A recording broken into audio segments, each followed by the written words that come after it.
टक्के करते सर याचं बाकीचे किडे उडतात ते डॅमेज करायचं काम करतात, ते पॉल्युशन बी करतात, पण सोबत पेस्ट बी सोडत जातात, बरोबर आहे. रोगराई बी सोडत जाते. एकमेव अशी आहे ही फक्त पराग काढते आणि पॉल्युशनचं काम करते.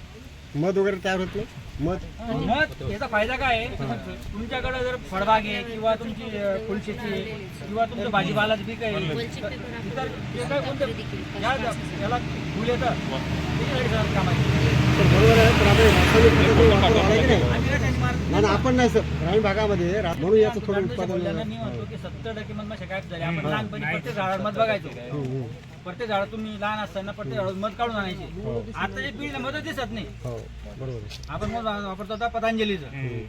पहिले आपण स्वतः घरून काढून आणायचो आणि ते खायचो.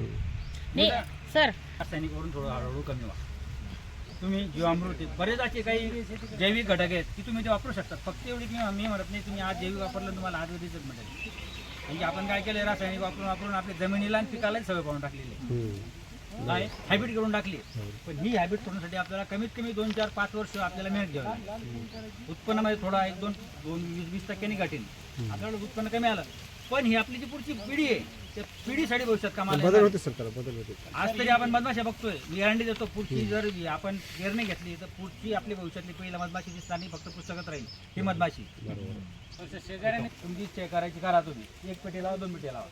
1 किलो गुळ घ्यायचा, काय घ्यायचा, 1 किलो गुळ घ्यायचा, कापसाचा गोळा घ्यायचा, त्या गुळाचं पाणी करायचं, गोळा टाकायचं आणि तुमच्या झाडाला बाजूला लावून द्यायचं. तुमची मधमाशी तुमच्या शेतात आहे, त्याला लाज वाटेल समोर ज्याला.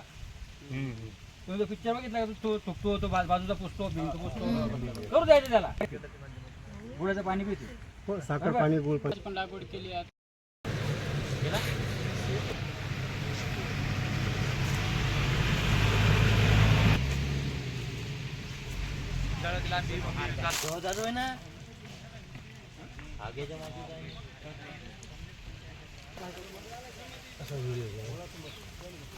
हे शिवलेलं आहे.